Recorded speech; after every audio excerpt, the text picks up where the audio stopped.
Okay. I liked it. I liked the way you brought it all together. I liked the way you kind of reviewed your other things, so you kind of get a whole view Yeah. of it. I understand it so much better. I'm so glad I'm here. I know that the talks kind of seemed random, but I needed to lay out the footpath for my perspective. I loved that you did it that way. Okay, good. And tonight you kind of brought it all together. Good. I'm glad. Yeah, it I'm definitely glad. did. I'm glad that it seems cohesive and not random and No, not at all. And relatable. conversation. What do you think, I'm just curious now, what do you think individuals, people might have, what problems do you think that they might have with anything that I've said this evening? Well, the only thing that I can say is that being a self-employed person, I like that concept, but I don't know that everybody's capable of that or capable of understanding that. Mm-hmm. It's very thought-provoking because it's been such a huge construct in our society, being employed by somebody else. There's some work that, of course, is going to have to be still done by Could you give an example? manufacturing, Sure. banks, Sure. different Banks. city-run Could you give services. could you give an example of a position? Well, like a teller or a loan officer. Mm-hmm. Mm-hmm. I don't know if that can be done by contract. What, can you think of a reason why that wouldn't be able to be done by contract? Well, because I think one of the reasons that people look for those kind of jobs is for the whole package Mm-hmm. and the benefits Mm-hmm. and the paid Not just vacation. the pay stability, but Right. also all the benefits that come along with that. Right. True. Yeah. Good thing I hope to create a health share so that people are getting health benefits. That's what I was just going to say, Yeah. because I think you mentioned capitalism, and I know Sarah and I have had this discussion that capitalism is kind of is in its end days, maybe. Mm-hmm. And I think healthcare, a lot of changes are going to be coming to healthcare. So I that hope so. People like you and I that are Self-employed. can Mm-hmm. actually, get healthcare. I have a husband that's staying in a job longer than he wants to because He could has health retire. insurance. Yeah. Yeah, we can't retire because of health insurance. We Mm-hmm. have to wait until. Mm-hmm. That's one of the main constrictions on people, isn't it? They don't know how they're going to be able to stay healthy if And they're... take care of themselves. So this is one of the problems that, or one of, so this is one of the concerns that traditionally employment has addressed, right? Right. How can we provide really expensive, probably, what a lot of people would consider first world luxuries, really, health insurance. For me, being self-employed, health insurance would be a luxury, for sure, to be able to go to the doctor anytime I want. There's many non-traditional ways that that's being addressed even today. I mean, this isn't something that we're talking about in the future, that are allowing more and more self-employed people to have that security and that luxury of health insurance, health shares being one of them. And that's one of the goals for my company, is to have Better Than Health Share, where we have a wonderful pool of people who are willing to pay the expenses for each other in the hopes that all of us can stay well. And that's not an issue that I believe needs to be contracted through a corporation that you are employed with. I think that it's something that could and should be available to everyone, whether employed or not. So, and I know that there are more and more companies out there. I believe that they're mostly religious organizations, Christian, Jewish organizations. But why not have secular health share? Why not have a group of people willing to pool their money together? I think that that is how you gain independence from that dependence on corporations. And maybe a good way to build community too. Absolutely. Because you're taking care of each other and it becomes much more personal. Yeah, and the ideal is to create that community first, and then we take care of each other. You know, let's establish trust in each other, and then let's see what we can really do for each other. Yeah, but I think you're right. Awesome. I think that that's one of the main concerns with a lot of employed people is, how can I do this on my own? Right. Not just with health insurance, but, you know, what am I going to be able to count on for income every month? You know, how am I going to guarantee that my family's going to have food on the table? That's really scary.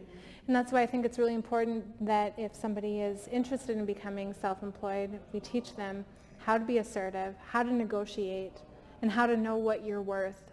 I think that that's really important. That would have helped me when I started my business. Yes. To know those things. Yeah.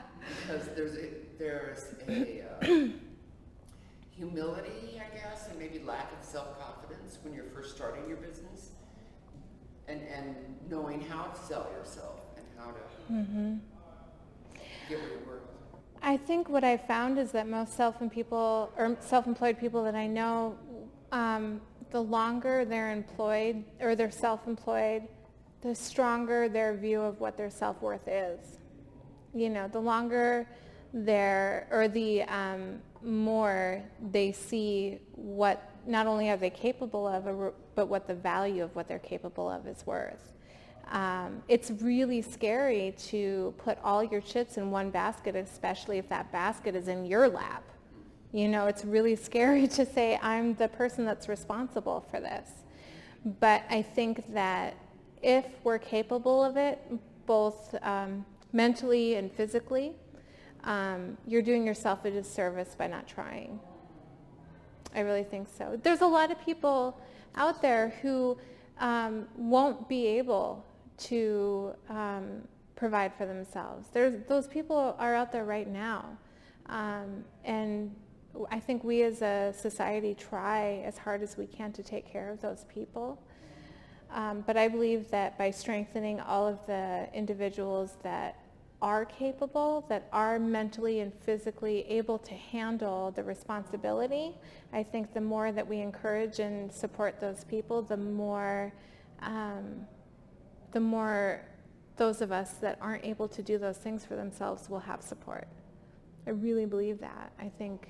And if there really is a paradigm shift, like you said, to understanding that it's not about fitting into the corporation, but about taking your own gifts and using them in a way to help yourself and others, then maybe there'd be less people that I think could so. not take care of themselves because they'd be finding Yeah. gifts.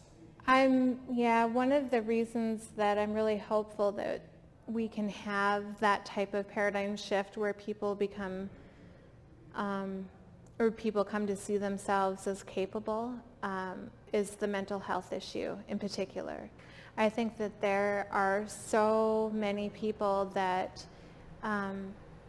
maybe they were never told it as children, maybe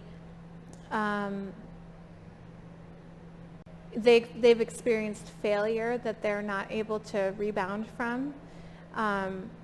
But I think that a lot of mental health issues could be cured by feelings of success and the confidence that comes from success, knowing what you're capable of. I think that a lot of mental health issues are exacerbated by people not having the chance or the opportunity to do those things that cause them a sense of pride, which is a beautiful thing, especially when it comes to personal development. And self-worth. Self-worth. Is huge. So many people don't truly understand what they're worth. And I see it all the time, and it makes me really sad, you know, it makes me really sad. But I think that even those of us that are further down in the deepest emotional hole, I think that we're capable of climbing out of that, especially if we can see an example, we have support, and we can see success or we can see small successes in our daily lives. I think that those three things, support, examples, and small successes in our daily lives, can pull people out of the mental health ruts that they're in really quickly. Yeah. So I'm really excited to learn more about why corporations run the way that they run. And like I said, I'd like to have a couple of conversations with financial advisors, economists, like I said, also maybe what do they call them? A social or an evolutionary biologist. That's who studies what traits are inherited or we've evolved into. Because I'd like to understand why our society is set up the way that it is, because it does seem so unnatural to me. So I'm really excited. And I wonder, what other types of perspectives do I need to have a really well-rounded view of how to structure my company? So do you have any thoughts about that? Do you have any ideas of, I think psychologists would be really great to speak with. Evolutionary psychologists would be really great to speak with. What about like social workers? Mm-hmm. Somebody The that people who are deals- on the ground. Right, on the ground doing the work. Yeah, And absolutely. of course, successful business people. Yeah, of course. And maybe not successful business people. Right. You Yeah, know? because you can learn a lesson from Yeah. Oh, somebody not. the smartest thing you can do is learn from other people's Yeah, mistakes, exactly. right? Yes. Yeah. Yeah, I love that though, social workers. And I have a client who's a social worker, and she's very honest and very open about what she perceives to be the benefits of her job and the disadvantages, not just to her, but to the people that she's actually case managing for. She has a really clean, clear perspective of how her job affects the world around her. It would be great to get more of those perspectives, for sure. And the constraints also that they feel. Yeah. Because of society. Or Absolutely. government or whatever affects them. Yeah. What do you think might be some resistance in asking people, challenging people to maybe hold themselves to a higher level of responsibility than they currently do? Well, the first thing that comes to mind is profit and stockholders. But I think you've really touched on something, because I think there is a social and corporate shift happening to, I think maybe in response to all the horrible things that have been happening in the last couple of years, that people are realizing that it's us that have to take care of us and Yeah. each other. It's becoming more and more clear, isn't it? And it is, and I think and I hope that the bigger corporations see the power that they have in that way instead of just an economic way. Mm-hmm.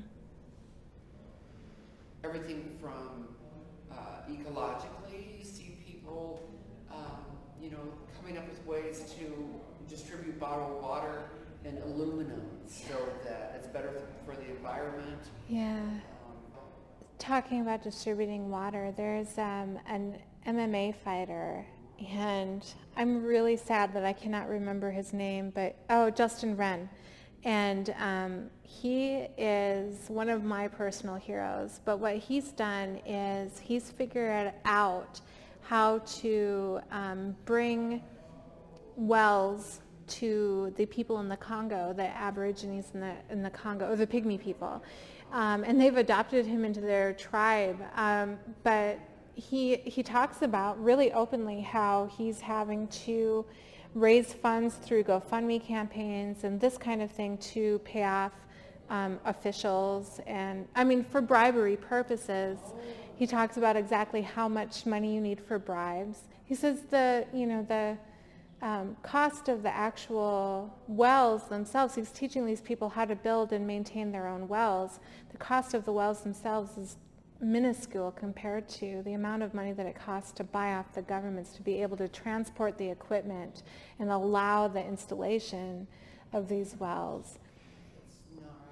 So this is an example of, what were you saying right before I went into that? You were talking about how corporations are starting to do things like do aluminum bottles of water instead of plastic, so we can get rid of one-time plastic. Yeah, and I think that what Justin Wren is doing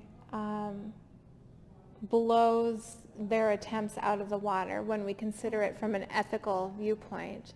So he's actually, I think he's gotten malaria 3 times, but he has brought clean water to thousands and thousands of people. And he says it's just par for the course. If I want to do this, I'm going to get malaria. I think it's 3 times. Not that I'm saying everybody should have to get malaria to be able to serve their life's purpose. That's not what I'm saying. But I think that when you see that kind of dedication compared to a corporation producing aluminum bottles, it makes you want to laugh at the corporation. And the difference there is that this is one person who is solely accountable for his actions, doing his damnedest to make sure that he helps these people who have really adopted him into his community, into their community, versus a company who is faceless and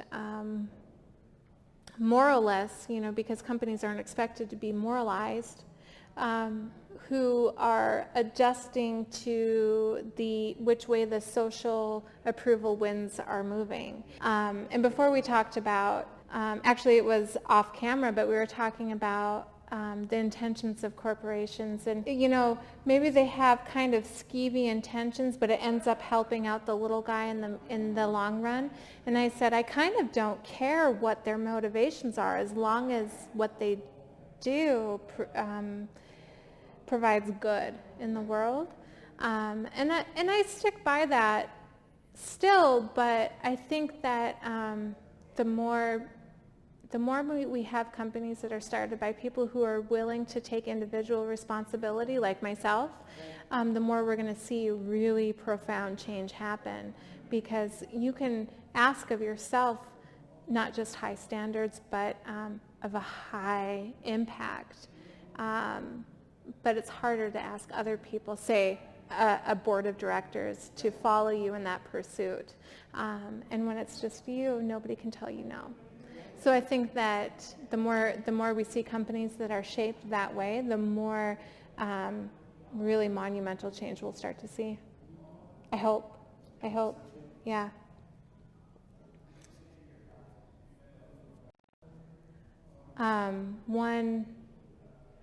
One example that comes to mind right now, and I kind of talk about it a lot, but I've listened to thousands and thousands of hours, so I kind of can't help talking about it, but it's the Joe Rogan podcast.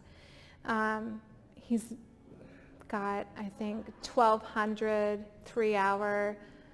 between an hour and 3-hour interviews or podcasts with friends and coworkers and people that are in fields that he's interested in, and throughout all of that, it's the Joe Rogan podcast. He's the one who decides what goes on the air. He's the one who decides what they talk about and what they don't talk about.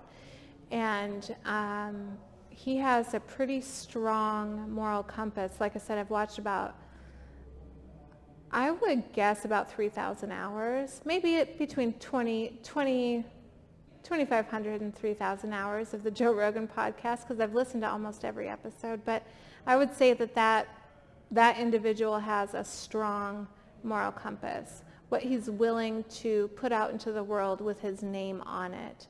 And in almost 3,000 hours of footage that I've seen, he has maintained that integrity. He's not put stuff out there that's meant to be manipulative. He's not put stuff out there that is maybe a trendy social idea, or he has very clear resolutions about who he is and what he believes and how he conducts himself in the world. And I think that it is completely possible for all of us as individuals to have that same standard for ourselves. What is true to us? What are we willing to stand by? And what are we willing to do to accomplish our goals? And then to never cross those boundaries that we set for ourselves. And that, like I said, I feel that is a standard that Joe Rogan has set for himself. And I think that he's a great example of how you can do that without compromising your own integrity. And so I feel that this structure of shareholders and boards of directors and